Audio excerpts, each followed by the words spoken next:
Good evening students. आज हम पढ़ने जा रहे हैं प्रतिलोम परासरण व जल शोधन यानी कि reverse osmosis and water purification.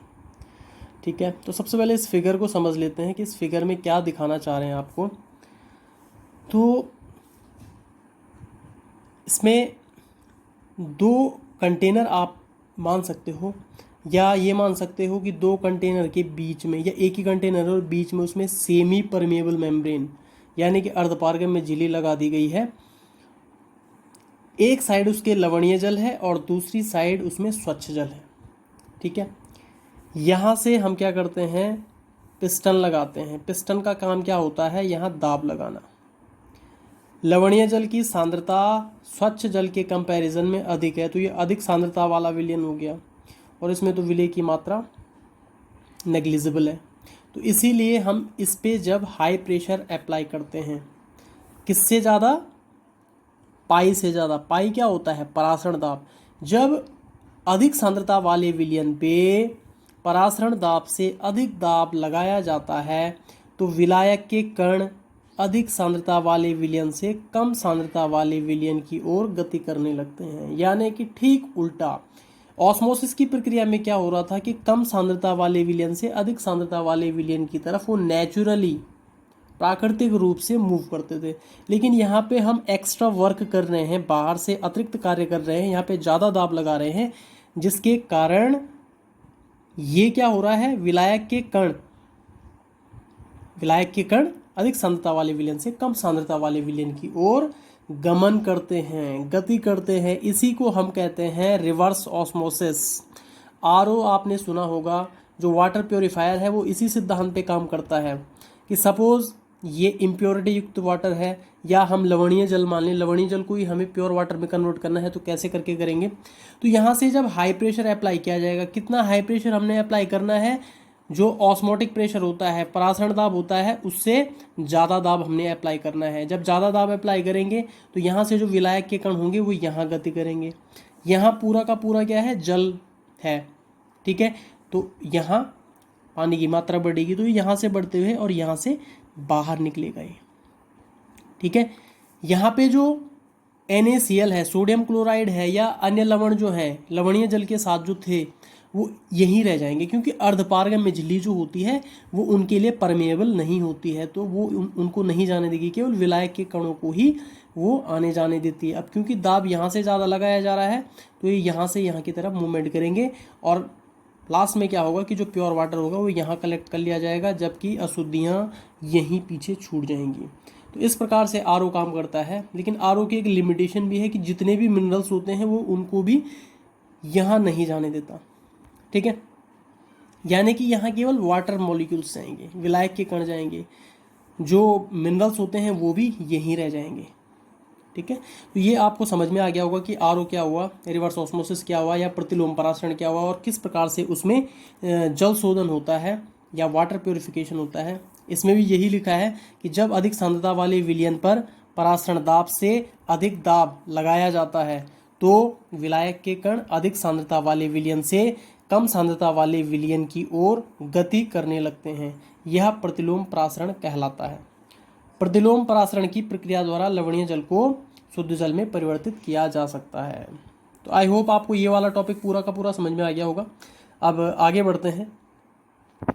दूसरा टॉपिक जो आज हम ले रहे हैं, असामान्य मोलर द्रव्यमान या एबनॉर्मल मोलर मास।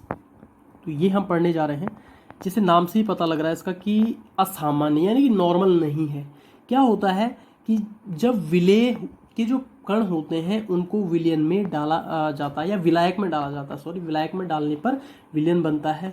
तो कुछ विलेय के कण क्या प्रदर्शित करते हैं, या तो संगुणन या संयोजन जिसे हम कहते हैं, एसोसिएशन प्रदर्शित करते हैं, मतलब आपस में जुड़ जाते हैं। और कुछ कण ऐसे होते हैं जो विलयन में जाने पे डिसोसिएट होते हैं, टूट जाते हैं। जैसे NaCl का ही एग्जांपल आप लोग कि सोडियम क्लोराइड को जब वाटर में डाला जाता है तो वो NaCl नहीं रह जाता, Na पॉजिटिव अलग हो जाता है, Cl नेगेटिव अलग हो जाता है, दोनों आयन सेपरेट हो जाते हैं। तो इस प्रकार से उसके आणविक द्रव्यमान में क्या आती है, कमी आती है, क्योंकि आपको पता है कि हम क्या पढ़ रहे थे, कॉलिगेटिव प्रॉपर्टी या अणुसंख्या गुणधर्म पढ़ रहे थे। और अणुसंख्या गुणधर्म जो है केवल किस पे निर्भर करता है, कणों की संख्या पे निर्भर करता है। अब जब संयोजन होगा, संगुणन होगा, तो संगुणन होने के पश्चात कणों की संख्या क्या हो जाएगी, कम हो जाएगी। सपोज दो पार्टिकल्स जुड़ रहे हैं और जुड़ने के बाद एक बना रहे हैं, तो वहां पे अणुसंख्या गुणधर्म क्या हो जाएगा, कम होना चाहिए। ठीक है, इसी प्रकार से जब वियोजन होगा, NaCl दो पार्ट्स में टूट रहा है, तो एक पार्टिकल के कितने बन गए, दो बन गए। ठीक है, लेकिन उसका आणविक द्रव्यमान क्या हो गया, कम हो गया। इसी प्रकार से संयोजन में उसका आणविक द्रव्यमान बढ़ गया। तो इसी को हम क्या कहते हैं, असामान्य मोलर द्रव्यमान कहते हैं, जो अपने सामान्य मोलर द्रव्यमान से या तो कम होता है या ज़्यादा होता है। इसमें भी यही चीज़ लिखी गई है कि जब विलयन में विलेय के कणों में संगुणन या वियोजन होता है, तो कणों के आणविक द्रव्यमान में क्रमशः वृद्धि होती है या कमी होती है। वृद्धि कब होती है, जब संगुणन होता है, एसोसिएशन होता है, और कमी कब आती है, जब वियोजन होता है। अतः सामान्य आणविक द्रव्यमान से अधिक अथवा कम आणविक द्रव्यमान असामान्य आणविक द्रव्यमान कहलाता है।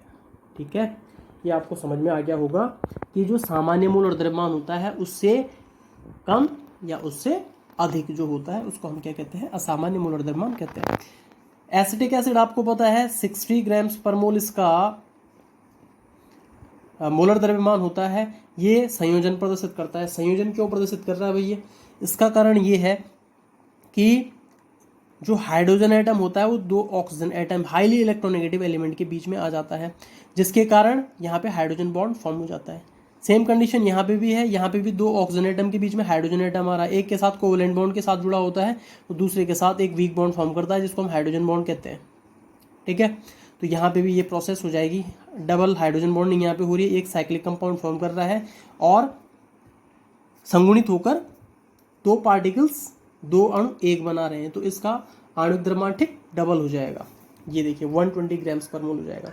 इसके बाद हम बात करते हैं वियोजन, डिसोसिएशन जो होता है विलयन में। सोडियम क्लोराइड का एग्जांपल आपको दिया था। सोडियम क्लोराइड का जो आप कह सकते हैं फॉर्मूला मास होता है या इसका द्रव्यमान जो होता है 58.5 ग्राम प्रति मोल होता है। और जब ये टूटता है जलीय विलयन में तो सोडियम हो जाता है 23 और क्लोरीन का आपको पता है 35.5 होता है। तो इस प्रकार से इसके आणविक द्रव्यमान में क्या आ गई, कमी आ गई। अब एक चीज़ और है कि जब संयोजन होता है तो अणुसंख्या गुणधर्म में क्या आएगी, कमी आएगी, क्योंकि कणों की संख्या घट जाती है। जबकि वियोजन में वृद्धि होती है। वियोजन में एक पार्टिकल के दो हो गए, और आपको पता है कि अणुसंख्या गुणधर्म क्या होता है, कणों की संख्या पर निर्भर करता है, उनकी प्रकृति पर निर्भर नहीं करता है। तो जितने ज़्यादा कण उतना ज़्यादा अणुसंख्या गुणधर्म, जितने कम कण उतना कम अणुसंख्या गुणधर्म। अब बात आती है कि कणों में जब संगुणन या वियोजन होगा तो उनकी कॉलिगेटिव प्रॉपर्टी भी प्रभावित होती हैं, उनके अणुसंख्या गुणधर्म भी प्रभावित होते हैं। तो 1880 में 1880 में वॉन हॉफ ने एक ऐसा फैक्टर, एक ऐसा गुणक इंट्रोड्यूस किया जो संयोजन और वियोजन की मात्रा या संगुणन या वियोजन की मात्रा का निर्धारण करता है, जिसको हम आई से प्रदर्शित करते हैं, और यही कहलाता है वॉन हॉफ गुणक। विलयन में वियोजन व संयोजन की मात्रा की सीमा का निर्धारण करने के लिए प्रयुक्त गुणक आई वॉन हॉफ गुणक कहलाता है। अब वॉन हॉफ गुणक का निर्धारण किस प्रकार से करेंगे, सपोज हमें सामान्य मोल और द्रव्यमान दे रखा है, असामान्य मोल और द्रव्यमान दे रखा है, तो उस कंडीशन में आई यानी कि वॉन हॉफ गुणक हमें निकालना होगा। तो सामान्य मोल और द्रव्यमान बटे असामान्य मोल और द्रव्यमान हम निकाल देंगे, वॉन हॉफ गुणक का मान आपको प्राप्त हो जाएगा। जैसे एसिटिक एसिड 60 ग्राम्स पर मोल उसका सामान्य मोल और द्रव्यमान है, असामान्य मोल और द्रव्यमान उसका 120 होता है, तो ये क्या हो जाएगा 60/120 यानी कि 0.5। ठीक है, एक चीज़ और आपको बताना चाहता हूँ यहाँ पे कि जो जब भी संगुणन होता है तो वॉन हॉफ गुणक का मान 1 से कम होता है। जब भी वियोजन होता है तो वॉन हॉफ गुणक का मान 1 से अधिक होता है। जब न तो संगुणन होता है न वियोजन होता है तो उस कंडीशन में वॉन हॉफ गुणक का मान 1 होता है। Is that clear? ओके, अगला I इज इक्वल टू संगुणन ऑब्लिक वियोजन के बाद कणों की संख्या बटे संगुणन ऑब्लिक वियोजन से पूर्व कणों की संख्या। ये भी बहुत इजी है कि संगुणन से पहले कितने कण थे और संगुणन के बाद कितने कण हुए, उसका जो अनुपात होगा उसको हम क्या कहेंगे, वांट ऑफ गुणन कहेंगे। सिंपल सा एग्जांपल हम इसमें ले रहे हैं, K2SO4 जो है एक लवण है, जब इसको जल में घोला जाता है तो जल में घुलने पर ये 2 आयन बनाता है पोटेशियम के 2K पॉजिटिव, और एक आयन बनाता है सल्फेट SO4 2 नेगेटिव। तो टोटल आयन्स कितने हो गए इसमें, 2 ये हो गए और 1 ये हो गए, टोटल 3 आयन हो गए। तो वांट हाफ गुणांक हमें अगर निकालना है I बराबर 2-1, ये संगुणन के बाद है, सॉरी वियोजन के बाद है, और वियोजन से पूर्व कितने थे 1, तो 3/1 कितना आएगा 3।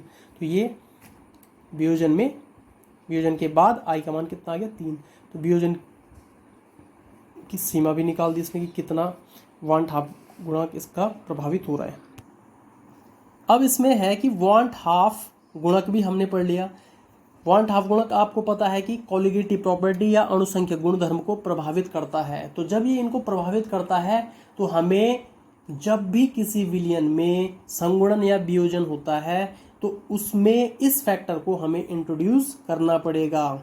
ठीक है, तो सबसे पहला अणुसंख्यक गुणधर्म था वाष्प दाब का आपेक्षिक अवनमन, relative lowering of vapour pressure. तो ये आ जाएगा P0A minus PA upon P0A is equal to, पहले क्या था Chi2 था, Chi2 को हम क्या लिखते हैं N2 अपॉन N1। तो यहाँ पे क्या आ जाएगा, आगे I इंट्रोड्यूस कर दिया हमने, ठीक है, जो कि वांट ऑफ गुणक है। इसी प्रकार से क्वथनांक का उन्नयन था, क्वथनांक का उन्नयन delta DB is equal to होता था I into KB into M। ठीक है, पहले I नहीं होता था, यहाँ पे डायरेक्ट क्या होता था डेल्टा DB बराबर KB इंटू M। अब हमने यहाँ पे जो नया फैक्टर इंट्रोड्यूस किया वो क्या है I है, जो संयोजन या वियोजन की मात्रा का निर्धारण करेगा। इसको हम ऐसे भी लिख सकते हैं, मोलिलिटी आपको पता है क्या होती है, ठीक है, विलेय के मोल। तो विलेय के मोल क्या हुए, विलेय का दिया हुआ द्रव्यमान बटे विलेय का आणविक द्रव्यमान बटे विलायक का भार ग्राम में गुणा गया 1000। तो ये है WA, आप पढ़ चुके हो उसको, इसमें ज़्यादा डिस्कस करने की जरूरत नहीं। हिमांक का अवनमन डेल्टा TF बराबर KF इंटू M होता था, अब I हमने इंट्रोड्यूस कर दिया तो I KF M हो गया। डेल्टा TF बराबर वही मोलिलिटी आपको पता है क्या होता है, WB into 1000 upon MB into WA। तो हमने ये I अपनी जगह है, KF अपनी जगह है, M की जो वैल्यू है वो रख दी हमने इसमें WB अपॉन MB इंटू 1000 और ये अपॉन WA।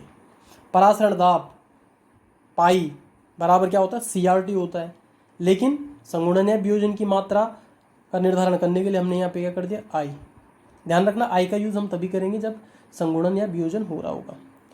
आगे आपको पता है सांद्रता जो होती है विलेय के मोल बटे विलयन का आयतन लीटर में, तो ये N/V लिख दिया, तो ये हो गया पाई बराबर I into N/V into RT। तो ये इतना हो गया। कल हम इसमें पढ़ेंगे संगुणन और वियोजन की मात्रा, और साथ ही जो इससे रिलेटेड जो न्यूमेरिकल होंगे वांट ऑफ गुणक से संबंधित उनको हम सॉल्व करेंगे। Thank you.